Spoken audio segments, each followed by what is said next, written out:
Salam əziz izləyicilər. Bugün biz sizinlə Ərəb xilafətinin işğallarından sonra Azərbaycanda yaradılmış müstəqil feodal dövlətlərdən danışacağıq. 5 dənə feodal dövlətimiz var. Şirvanşahlar, Sacilər, Salarilər, Rəvvadilər, Şəddadilər. Bu dövlətlər necə yaranmışdı? Ərəb xilafətində biz bilirik ki, 8-ci əsrdə, xüsusilə də Abbasilərin dövründə, düzdür, yəni bu üsyanlar əsasən Əməvilərin dövründən başlamışdı. Amma Abbasilərin dövründə daha geniş vüsət almışdı. Məsəl üçün, Beyləqanda müsafir üsyanı, daha sonra 778-838-ci illəri əhatə edən Xürrəmilər hərəkatı, bunlara misal göstərə bilərik. Və bu hərəkatların əsas səbəbi Ərəb xilafətinin ağır vergi siyasəti, köçürmə siyasəti idi. Eyni zamanda ərəb məmurlarının özbaşınalığı. Və bundan sonra, yəni 838-ci ildə Xürrəmlər hərəkatı yatırıldı. Eyni zamanda müsafir üsyanı da yatırılmışdı. Amma bu üsyanlar yatırılmasına baxmayaraq müəyyən qədər müsbət nəticələr də vermişdi. Nəticələri nədən ibarət idi?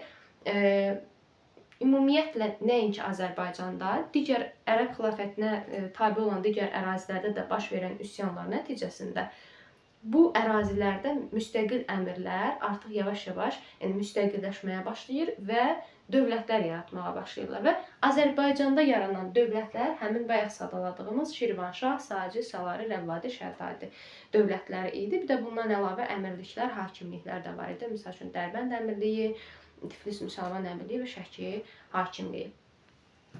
Deməli, feodal dövlətlərimizdən ilk olaraq danışaq Şirvanşahlardan. Şirvanşahlar ərəb mənşəli Məziyyədlər sülaləsi tərəfindən yaradılmışdı. Amma bu Məziyyədlər dövlət yaratmamışdan öncə birinci əmirlik yaratmışdılar. Əmirlik. Bərdə əmirliyi. Həmin bu Bərdə əmirliyinin yaradılması aiddir və bu sülalənin banisi ki var idi, Yezid ibn Məziyyət.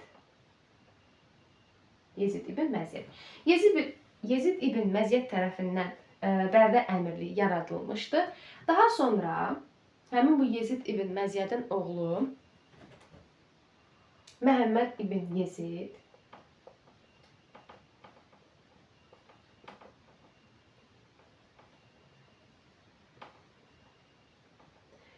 bu Bərdə əmirliyinin mərkəzini 859-cu ildə köçürmüşdü Gəncə şəhərinə.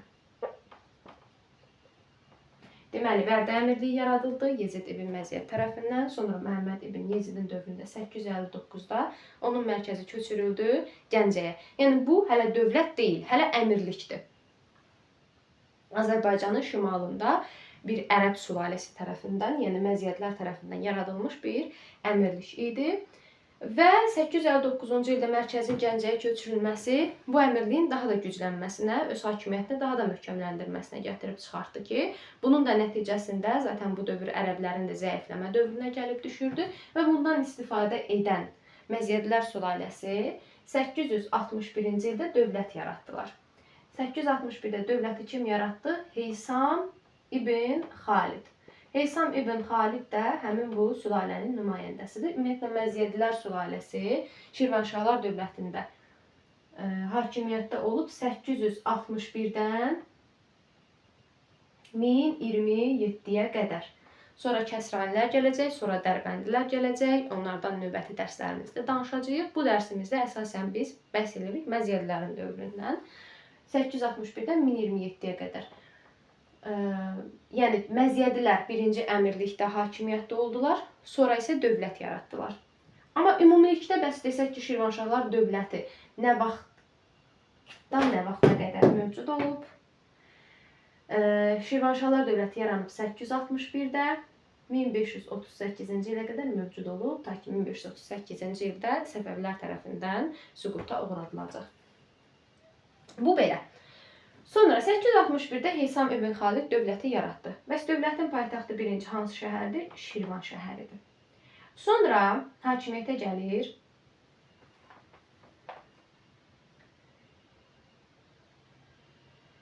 Əbu Tahir.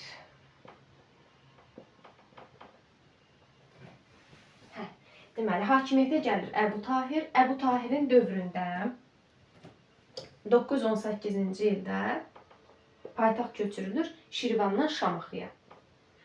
Və Şamaxı şəhərinin adı eyni zamanda Yezidiyyə də deyilirdi. Həmin Məhəmməd ibn Yezid ibn Məzyədin adı ilə eyni zamanda ona Yezidiyyə şəhəri də deyilirdi. Şamaxı şəhərinə köçürüldü. Sonradan isə sonraki dövrlərdə biz Şamaxıda görəcəyik ki, zəlzələ baş verəcək və onun nəticəsində paytaxt köçürüləcək Bakı şəhərinə. Hələ ki paytaxtımız 918-dən 1192-yə qədər Şamaxıdır. Birinci paytaxtımız isə olmuşdu Şirvan şəhəri. Sonra bu Əbu Tahirin varislərinin dövründə isə, yəni bunu qətiyyən qarışdırmayın. Bəzən testlərdə bu ərazilərin birləşdirilməsini Əbu Tahirin dövrünə salır, amma yox. Əbu Tahirin varislərinin dövründə. Paytaxtın köçürülməsi Əbu Tahirin dövrüdür. Amma bu ərazilərin birləşdirilməsi Əbu Tahirin varislərinin dövrüdür. 10-cu əsrin 80-ci illərində. Deməli, Şabran, Qəbələ, Şəki, Sanariyə, Tabasaran, bir də bayaq bəhs etdiyimiz həmin o Dərbənd Əmirliyi birləşdirilmişdir 988-ci ildə dedik. Bunlar həmin bu Əbu Tahirin varislərinin dövründə 10-cu əsrin 80-ci illərində birləşdirilmişdi Şirvanşahlar dövlətinə. Bu belə. Bu oldu bizim Şirvanşahlar dövlətinin Məzyədlər sülaləsi dövründəki hakimiyyəti. Şirvanşahlar dövləti bir də o Dərbəndi ki, özlərinə birləşdirmişdilər, həmin vaxtda Dərbəndi təmir etdirmişdilər. İndi birazdan biz məsəl üçün Sacilərdə, Salarilərdə də görəcəyik Dərbəndin birləşdirilməsini. Onların içərisindən Sacilər də eyni ilə Şirvanşahlar kimi Dərbənd səddini təmir etdirərək Dərbəndi özlərinə tabe etmişdilər. Amma Salarilərdə məsəl üçün təmir etdirmək məsələsi görmürük. Sadəcə ilə Dərbəndin birləşdirilməsini görürük. İndi ondan danışacağıq. Sonra Şirvanşahlardan sonra danışaq Sacilər və Salarilərdən. Deməli, Sacilər dövləti yaranmışdı 898-ci ildə, mövcuddur 941-ə qədər. Salarilər isə 941-dən 981-ə qədər. Sacilər dövləti necə yarandı? Ümumiyyətlə, Sacilər sülaləsi hər ikisi, bu iki sülalənin ikisi də türk mənşəli sülalədir. Biz bilirik ki, 9-cu əsrin ikinci yarısından etibarən Ərəb ordusunda əsas xidmət edən, ordunun əsasını təşkil edənlər türklər idi və hətta o türklərə Afşin ləqəbini vermişdilər. Məsəl üçün, biz Xürrəmlər hərəkatında görmüşdük ki, 835-ci ildə kimi təyin etmişdilər Ərəb ordusuna komandan Afşini. Afşin əslində onun öz adı deyildi, ləqəbi idi. Yəni ona türk sərkərdələrinə, xüsusi seçilən türk sərkərdələrinə verilən bir ləqəb idi, Afşin ləqəbi. Eləcə də Sacilərin, yəni Sacilər sülaləsinin ilk banisi olan Əbu Sac Divdada həmin bu Afşin ləqəbi, yəni Əbu Sac Divdada da verilmişdi. Əbu Sac Divdad Ərəb xilafətinin düşmənlərinə qarşı, məsəl üçün Bizansa qarşı mübarizə aparmışdı. Carca döyüşündə Bizansı məğlub etmişdi. Eyni zamanda Ərəb xilafətinin tərkibində baş verən üsyanlardan birini yatırmışdı və buna görə də Azərbaycan ərazisi iqta olaraq verilmişdi Əbu Sac Divdada. Azərbaycan ərazisi verilmişdi iqta olaraq Əbu Sac Divdada. Sonradan Əbu Sac Divdadın varislərinin dövründə, hansı ki onun oğlu Məhəmməd ibn Əbu Sac,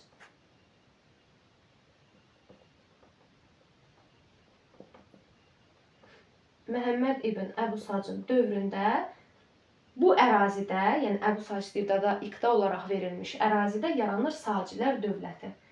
Bunu biz hardan bilirik ki, Məhəmməd ibn Əbu Sacın dövründə yaradılıb? Çünki 898-ci ildə Məhəmməd ibn Əbu Sac Marağa şəhərində öz adına pul kəsdirib. Yəni, pul kəsdiribsə, bu artıq dövlətin yaranması demək idi. Eyni zamanda Marağada kəsdirdiyinə görə, deməli, dövlətin paytaxtı da olmuşdu Marağa şəhəri, birinci paytaxtı. 898-də. Bir də gürcülərlə də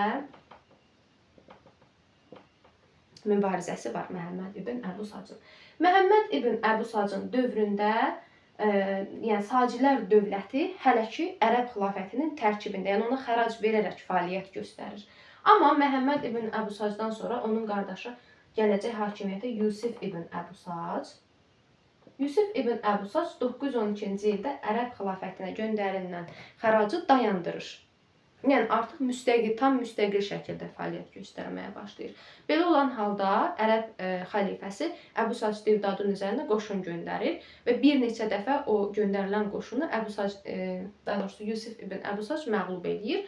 Amma sonuncu 917-ci ildə göndərilən qoşun Yusif ibn Əbu Sacı məğlub edir. Və 917-də Yusuf ibn Əbu Sac zindana göndərilir. Ta ki 3 il orada qalacaq 922-ci ilə qədər. Yox, daha doğrusu üzr istəyirəm.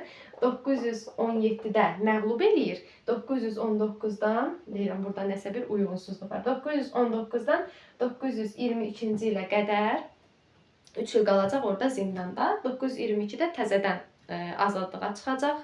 Xalqın istəyi ilə, səyi nəticəsində azadlığa çıxacaq. Və azadlığa çıxandan sonra yenə də müstəqil siyasət yeritməyə başlayacaq. Və bundan sonra bəzi əraziləri birləşdirəcək həmin bu Sacilər dövlətinin ərazisinə. Bunlar hansılardır? Birinci növbədə Şirvanşahlar. Sonra Dərbənd. Bu əraziləri birləşdirməklə neynədir? Azərbaycanı vahid şəkildə birləşdirdi. Azərbaycanı vahid halda birləşdirən ilk dövlətimiz Sacilər dövlətidir. Vahid dövlət deyəndə, yəni biz Azərbaycanın həm şimalını, həm cənubunu bütöv şəkildə birləşdirən dövlət nəzərdə tuturuq və bu addımı ilk dəfə hansı dövlət atmışdı? Sacilər dövləti. Şirvanşahları və Dərbəndi birləşdirdi. Çünki o dövrdə Azərbaycanın şimalında yəni əsasən bunlar mövcud idi. Şirvanşahlar dövləti ilə bir də yuxarıda Dərbənd əmirliyi. Belə, bunları birləşdirdi. Sonra Gürcülərlə mübarizə aparıb Şərqi Gürcüstanı birləşdirdi. Şərqi Gürcüstanı birləşdirəndən sonra Samanilərin Rey şəhərini də alır. Samanilərdən Rey şəhərini. Samanilərlə mübarizə yadımızdadırsa Qaraxanlı və Qəznəvi dövlətlərində də var. Yəni Samanilər dövləti süquta uğrayandan sonra onun ərazisi Qaraxanlı və Qəznəvilər arasında bölüşdürülmüşdü. Süquta uğradanlar Qaraxanlılardır. Sonra da Qəznəvilərlə onlar arasında bölüşdürülmüşdü. Yəni Samanilərlə deməli Sacilər də mübarizə aparıb Rey şəhərini ələ keçiriblər. Eyni zamanda iqtisadi sahədə, ictimai sahədə də islahatlar da keçirilmişdi. Belə. Və onun dövründə dövlət güclənmişdi. Eyni zamanda Yusuf ibn Əbu Sac öz adına pullar da kəsdirib. Eyni zamanda Yusuf ibn Əbu Sac paytaxtı köçürüb Ərdəbil şəhərinə. Və onun dövrü Sacilər dövlətinin gördüyümüz kimi ən qüdrətli dövrü hesab olunur. Amma ondan sonra hakimiyyətə gələn Deysəm dövləti düzgün şəkildə idarə edə bilmədiyi üçün Salarilər bundan istifadə edərək 941-ci ildə Deysəmi məğlub eləyəcəklər. Salarilər sülaləsi Mərzban ibn Məhəmməd 941-də Deysəmi məğlub eləyib Sacilər dövlətini süquta uğradacaq və həmin bu Ərdəbil şəhərini tutaraq öz dövlətlərini yaradacaqlar. Ona görə də Salarilər dövlətini dedik 941-ci ildə yaratdı Mərzban ibn Məhəmməd. Mərzban ibn Məhəmmədin dövründə bəs nələr olmuşdu? Mərzban ibn Məhəmməd dedik ki, Ərdəbili tutub dövlət yaratmışdı. Deməli, bunların birinci paytaxtı olacaq Ərdəbil. Yəni, ümumiyyətlə, daha doğrusu, Salarilər dövlətinin bir dənə paytaxtı var, o da Ərdəbildir. Belə, Ərdəbildə deməli, dövlətlərini yaratdılar. Daha sonra Mərzban ibn Məhəmmədin dövründə nələr oldu? Mərzban ibn Məhəmməd ikinci dəfə Azərbaycanı vahid halda birləşdirib. Deməli, birinci dəfə Sacilər idi birləşdirən, ikinci dəfə birləşdirən Mərzban ibn Məhəmməddir. Necə birləşdirmişdi? Yenə eyni şəkildə Şirvanşahlarla Dərbəndi bu da özünə tabe eləyib. Şirvanşahlarla Dərbənd özünə tabe eləyib. Amma Dərbənd səddini təmir etdirməyib. Yəni təmir etdirənlər Şirvanşahlarla dedik ki, sacilərdir. Onlar təmir etdirməyib. Sonra Şərqi Gürcüstanı. Şərqi Gürcüstanı eyni şəkildə özünə birləşdirdi. Və bunun dövründə deməli Xəzər dənizində ilk dəfə ticarət gəmiləri üzməyə başladı. Yəni bunu qarışdırmayaq. Ticarət donanması üzməyə başladı Salarilərin dövründən.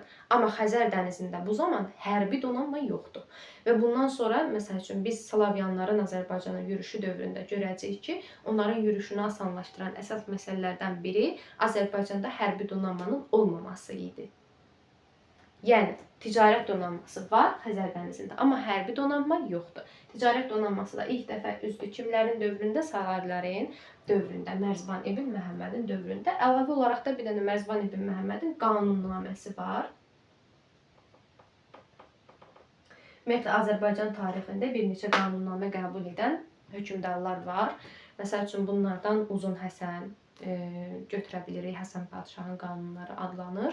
Biri də Şəki hakimi, daha doğrusu Şəki xanı Məhəmməd Həsən xanı idi ki, onun da qanunnaməsi var idi. Bu qanunnaməni də hər üçü, yəni bu üç şəxsin üçü də daha çox vergi sahəsində islahatlar keçirmək üçün, vergini nizama salmaq üçün, o sahədə özbaşınalıqlara son qoymaq üçün keçirmişdilər. Belə. Deməli, Mərzban ibn Məhəmməd hakimiyyətdə olmuşdu 941-dən 957-yə qədər. 957-də hakimiyyətə gəlir bunun qardaşı Vəhsudan. Hakimiyyətdə olacaq 962-yə qədər. Vəhsudan dövründə elə bir şey yoxdur. Sonra 962-də gələcək hakimiyyətə Mərzban ibn Məhəmmədin oğlu İbrahim ibn Mərzban. İbrahim ibn Mərzban atasından fərqli olaraq dövləti düzgün şəkildə idarə edə bilmədi. Eyni zamanda İbrahim ibn Mərzban öz yaxın əyanlarına iqta torpaqları da paylamışdı və onun iqta torpaqları paylaması da sonradan dövlətin zəifləməsinə gətirib çıxaracaq. Necə gətirib çıxaracaq? Yəni Salarilərin tərkibində olan ayrı-ayrı ərazilərdə tədricən hakimlər müstəqilləşəcək və onun tərkibindən ayrılacaq. Misal üçün, hansılar idi bunlar? Şirvan, Gəncə və Dərbənd ərazisi, hansı ki, məsələn, Dərbənddə əmirlik yaradılmışdı, Gəncənin, Gəncə şəhərinin paytaxt olması ilə Şəddadilər dövləti yaranmışdı. Yəni, bu zaman Salarilər dövləti hələ mövcud idi. Kimin dövründə yaradılmışdı? İbrahim ibn Mərzbanın dövründə. Bu da hakimiyyətdən gedəcək 981-ci ildə Rəvvadi Əbülhica tərəfindən İbrahim ibn Mərzban məğlub ediləcək və yaradılacaq Rəvvadilər dövləti. Bu da oldu bizim Saci və Salari dövlətlərimiz. Hər ikisi türk mənşəlidir. Hər ikisi Azərbaycanı vahid halda birləşdirib. Hər ikisi Dərbəndi tutub. Hər ikisi Şirvanşahları tabe edib. Hər ikisi Şərqi Gürcüstanı özünə tabe edib. Və hər ikisi Azərbaycanın cənubunda yaranıb. Cənubda yaranıb, sonra şimalı da tabe etməklə vahid halda birləşdiriblər. Amma Şirvanşahlar, eləcə də indi birazdan danışacağıq, Şəddadilər yaranıb şimalda. Şəddadi, Şirvanşah yaranıb şimalda. Saci, Salari, Rəvvadi isə üçünün də eyni paytaxtı olub. Birinci paytaxtı Ərdəbil olub üçünün də. Yəni, Sacilərdə birinci Marağa, sonra Ərdəbil olub. Yəni, üçünün də ortaq bir paytaxtı var, Ərdəbil. İstər Ərdəbil olsun, istər Marağa olsun, istər sonra Təbriz olsun. Bu paytaxtların hamısı cənubda yerləşir. Yəni, ilk yarandıqları ərazi cənubdur. Belə. Sonra, indi danışaq Rəvvadi və Şəddadi dövlətlərindən.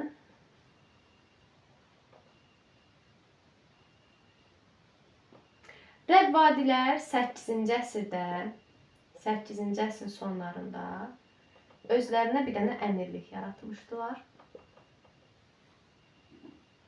Sonra Rəvvadilər ərəb mənşəli idilər. Deməli, bu vaxta qədər Şirvanşahları gördük ərəb mənşəli, bir də Rəvvadiləri gördük ərəb mənşəli, Sacilərlə Salarilər türk mənşəlidir. Şəddadilərin isə mənşəyi tam şəkildə məlum deyil, türkdülər yoxsa ərəbdilər.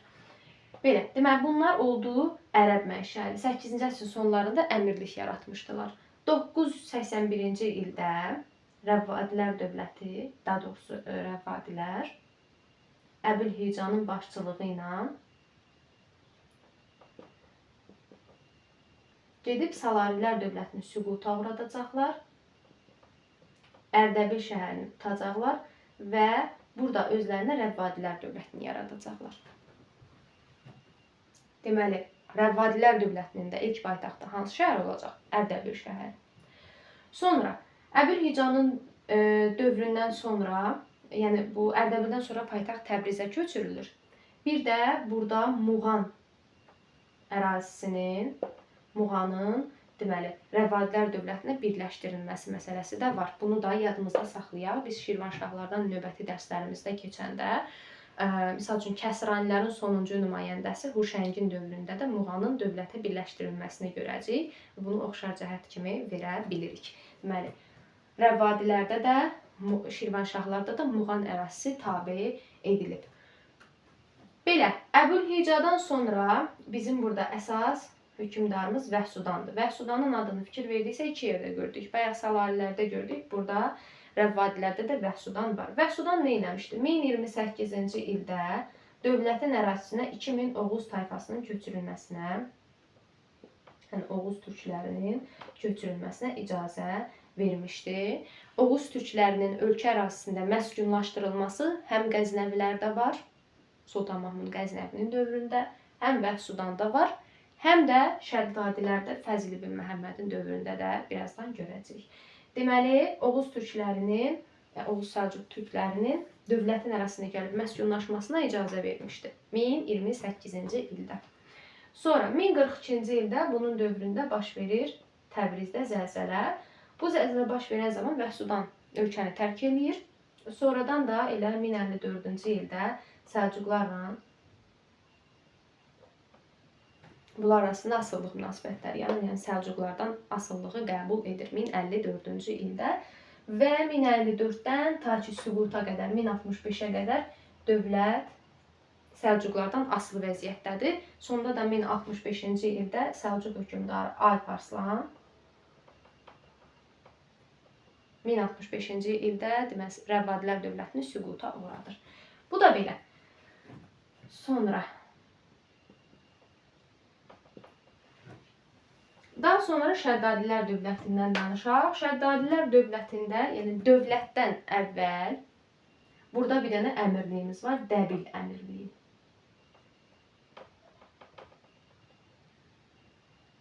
Dəbil demişkən, Dəbil ərazisini Yusif ibn Əbusac dövlətə birləşdirmişdi. Dəbil və Ani şəhərlərini.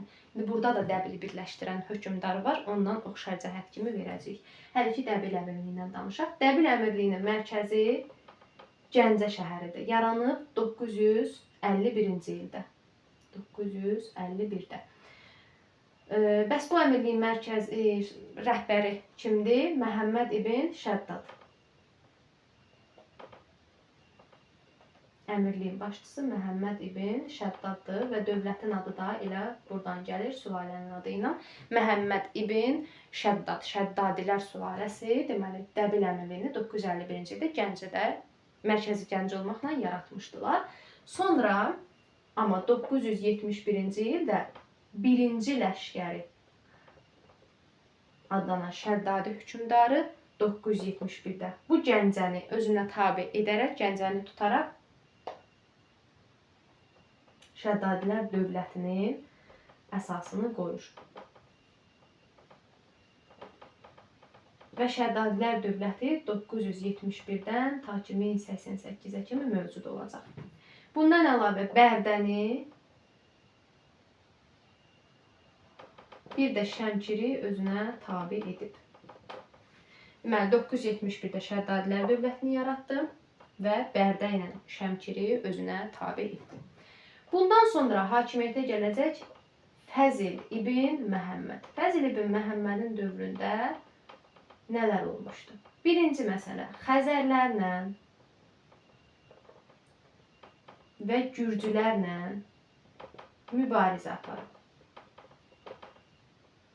İkincisi, Şirvanşahlar dövləti ilə dostluq, daha doğrusu qohumluq münasibətləri olub.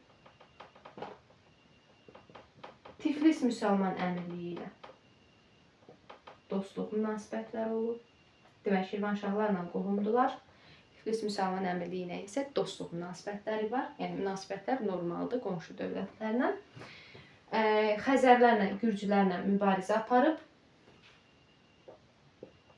Sonra Dəbil şəhərini dövlətin ərazisinə birləşdirib. Bayaq dediyim məsələ Yusif ibn Əbu Sacla bunun oxşar cəhəti Dəbilin birləşdirilməsi. Belə və Gəncə ətrafındakı bəzi feodal mülklərini də özünə tabe edib. Bir də 1027-ci ildə müdafiə məqsədi ilə Xudafərin körpüsü saldırmışdı. Xudafərin körpüsü və bayaq dediyimiz məsələ həmin bu Oğuz türklərinin Azərbaycanda gəlib məskunlaşmasına, yəni dövlətin arasında məskunlaşmasına icazə vermişdi. 30-cu illərdə, deməli bu 11-ci əsrin 20-ci illəridir. Bu 11-ci əsrin 30-cu illərində icazə vermişdi ki, Oğuzlar ölkə arasında gəlib məskunlaşsınlar. Fəzl ibn Məhəmməddən sonra hakimiyyətə gəlib Musa ibn Fəzl. Musa ibn Fəzl nə eləmişdi? 1030-cu ildə hakimiyyətə gəlməmişdən öncə, deməli Musa ibn Fəzl 1030-cu ildə Azərbaycana biz bilirik ki, yəni bu zaman Şirvanşahlarda birinci Mənüçöhrü idi hakimiyyətdə. Birinci Mənüçöhrün dövründə Şirvanşahlar dövlətinin ərazisinə Slavyanlar yürüş eləyirlər. Və həmin bu Musa ibn Fəzl elə fürsət bu fürsət, yəni Slavyanların gəlməsindən istifadə edərək Beyləqanda ona qarşı qiyam qaldıran qardaşını məğlub eləmək üçün Slavyanları köməyə çağırır. Slavyanlar gəlir, Beyləqanda bunun qardaşının üsyanını yatırırlar. Bu da əvəzində Slavyanlara hədiyyə verir, onları yola salır. Deməli 1030-cu ildə Slavyanlardan kömək istədi. Nəyə qarşı? Beyləqanda qiyam qaldıran qardaşına qarşı. Sonra Musa ibn Fəzldən sonra danışırıq 2-ci ləşkərinin dövründən. 2-ci ləşkərini hətta Qətran Təbrizi Arranşah da adlandırmışdı. 2-ci ləşkərinin dövründə nələr olub? Əsas məsələ 1037-1038-ci il məsələləridir. Bu illəri və bu illərdə birləşdirilən əraziləri, kimlərə qarşı mübarizə apardığını yadımızda saxlayaq. Bəzən xəritə sualı kimi düşür, bəzən isə yerlərini dəyişik verir. Ona görə yadımızda saxlayaq. 1037-də Bizans Erməni feodallarına qarşı mübarizə aparıb. 1038-də Bizans Gürcü feodallarına qarşı mübarizə aparıb. 1037-də Dəbili birləşdirib, yəni Dəbil ərazisini ermənilərdən alıb, Bizans erməni qoşunlarından. 1038-ci ildə isə Tiflisi. Yəni bunu belə əlaqələndirə bilərsiniz ki, Dəbil indi kimlərin əlindədir? Ermənilərin, Tiflisdə Gürcülərin. Yəni bu şəkildə yadımızda saxlayaq ki, Dəbil uğrunda Bizans erməni qoşunları ilə 1-ci 1037-də mübarizə aparıb, 1038-də isə Bizans Gürcü qoşunları ilə Tiflis uğrunda mübarizə aparıb. Sonra Bizans erməni Gürcü qoşunlarına qarşı birləşib 1048-ci ildə Səlcuqlarla bir ittifaqı var bunun və 1048-ci ildə Bizans erməni Gürcü feodallarını məğlub eləyiblər Səlcuqlarla bir yerdə. İkinci ləşkəridən sonra hakimiyyətə gəlib Əbuləsvar Şavur. Əbuləsvar Şavur orduda islahat keçirib. 1054-də məsəl üçün, rəvvadilərdə Vəhsudanla bunun oxşar cəhəti kimi verə bilirik. 1054-də Səlcuqlardan asılılığı qəbul edib. 1062-ci ildə Alan tayfalarının hücumlarından qorunmaq üçün Gəncə şəhərinin ətrafına xəndəklər qazdırıb və 1063-cü ildə yenə o Alan tayfalarının hücumlarından qorunmaq üçün Gəncənin qala qapılarının inşasını tapşırır. Kimə? İbrahim Osmanovluya. Gəncənin qala qapıları. 1063-cü ildə. Sonra Əbələsvar Şavurdan sonra, Əbələsvar Şavurda deməli, gürcülərlə mübarizə aparıb, Tiflis müsəlman əmirliyi ilə mübarizə aparıb. Əbələsvar Şavurdan sonra 3-cü Fəzl gəlir hakimiyyətə. 3-cü Fəzlin dövründə də 1088-ci ildə dövlətimiz Səlcuqlar tərəfindən, bu zaman Səlcuqlarda hakimiyyətdə Məlikşah idi. Məlikşah tərəfindən süquta uğradılır. Məlikşah öz sərkərdəsi Buğanı göndərmişdi Səlcuqların üzərinə və 1088-də Səlcuqlar deməli Şəddadilər dövlətinin varlığına son qoyurlar. Şəddadilərlə Şirvanşahlar dedik yarandı şimalda, Sacilərlə Salarilər, bir də Rəvvadilər yarandı Azərbaycanın cənubunda. Şirvanşahlarla Rəvvadilər ərəb mənşəlidir. Sacilərlə Salarilər türk mənşəlidir. Şəddadilərin isə məlum deyil. Sacilərlə Salarilər Azərbaycanı vahid şəkildə birləşdiriblər. Düzdür, Şirvanşahlar da Azərbaycanı vahid şəkildə birləşdirib, amma bu məziyyətlərin dövrü deyil. Dərbəndilər sülaləsinin dövründə İbrahim Dərbəndi 2 ay müddətində Azərbaycanı vahid halda birləşdirib, amma çox uzun çəkməyib. Ona görə də onun üzərində çox dayanmırıq. Əsas amma Sacilərlə Salarilər, yəni uzun müddət Azərbaycanı vahid şəkildə idarə ediblər.